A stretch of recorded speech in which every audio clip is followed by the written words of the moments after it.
முதல் வாசகம். புனித பவுல் ரோமேயருக்கு எழுதிய திருமுகத்திலிருந்து வாசகம். அதிகாரம் 12, இறைவசனங்கள் 5-16 முடிய. அதுபோலவே நாம் பலராயிருந்தாலும் கிறிஸ்துவோடு இணைந்திருப்பதால் ஒரே உடலாய் இருக்கிறோம். ஒருவருக்கொருவர் உடனுறுப்புகளாய் இருக்கிறோம். ஆயினும் நமக்கு அருளப்பட்டுள்ள அருளுக்கேற்ப வெவ்வேறு அருள் கொடைகளை பெற்றுள்ளோம். இறைவாக்குரைக்கும் கொடையை நாம் பெற்றிருந்தால் நாம் கொண்டிருக்கும் நம்பிக்கைக்கு ஏற்றவாறு அதை பயன்படுத்த வேண்டும்.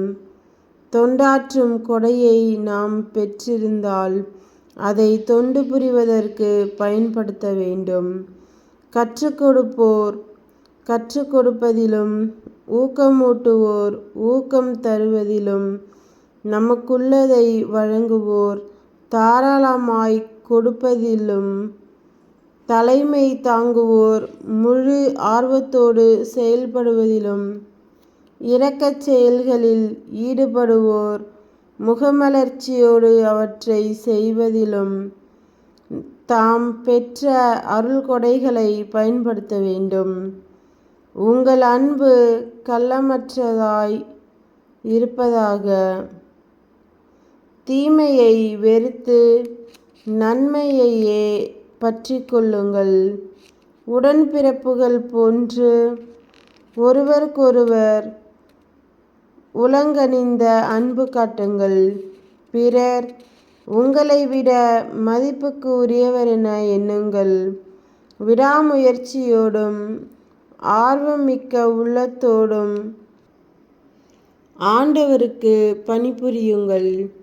எதிர்நோக்கி இருப்பதில் மகிழ்ச்சி கொள்ளுங்கள்.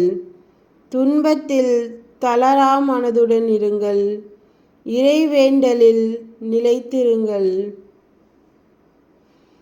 வறுமையுற்ற இறைமக்களோடு உங்களிடம் உள்ளதை பகிர்ந்து கொள்ளுங்கள். விருந்தோம்பலில் கருத்தாயிருங்கள். உங்களை துன்புறுத்துவோருக்கு ஆசி கூறுங்கள். ஆம், ஆசி கூறுங்கள், சபிக்க வேண்டாம். மகிழ்வோரோடு மகிழுங்கள், அழுவோரோடு அழுங்கள். நீங்கள் ஒரே கருத்துடையவர்களாய் இருங்கள். உயர்வு மனப்பான்மை கொள்ளாமல் தாழ்நிலையில் உள்ளவர்களோடு நன்கு பழகுங்கள். நீங்கள் உங்களையே அறிவாளிகளென கருதி பெருமிதம் கொள்ள வேண்டாம். ஆண்டவரின் அருள்வாக்கு. இறைவா உமக்கு நன்றி. நற்செய்தி வாசகம். புனித லூக்கா எழுதிய நற்செய்தியிலிருந்து வாசகம். அதிகாரம் 14, இறைவசனங்கள் 15-24 முடிய.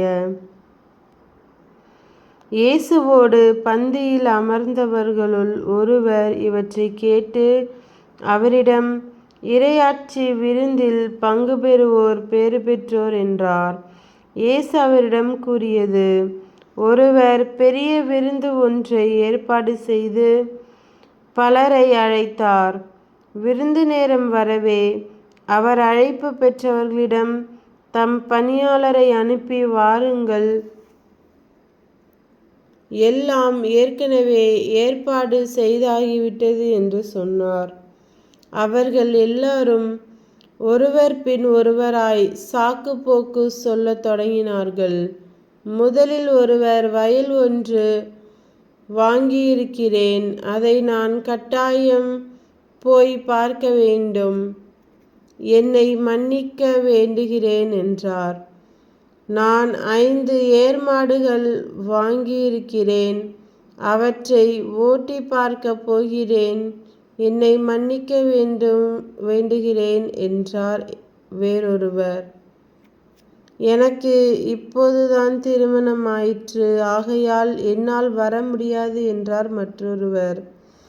பணியாளர் திரும்பி வந்து இவற்றை தம் தலைவருக்கு அறிவித்தார். வீட்டு உரிமையாளர் சினமுற்று தம் பணியாளரிடம், நீர் நகரின் தெருக்களுக்கும் சந்துகளுக்கும் விரைந்து சென்று ஏழையர், உடல் ஊனமுற்றோர், பார்வையற்றோர், கால் ஊனமுற்றோர் ஆகியோரை இங்கே கூட்டி வாரும் என்றார்.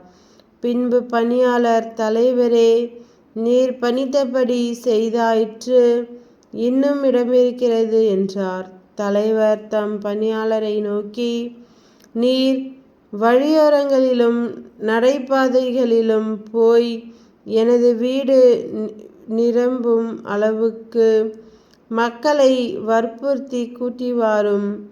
அழைக்கப்பட்டவர்களுள் எவரும் என்னுடைய விருந்தை சுவைக்கப் போவது இல்லை என உமக்கு சொல்கிறேன் என்றார்.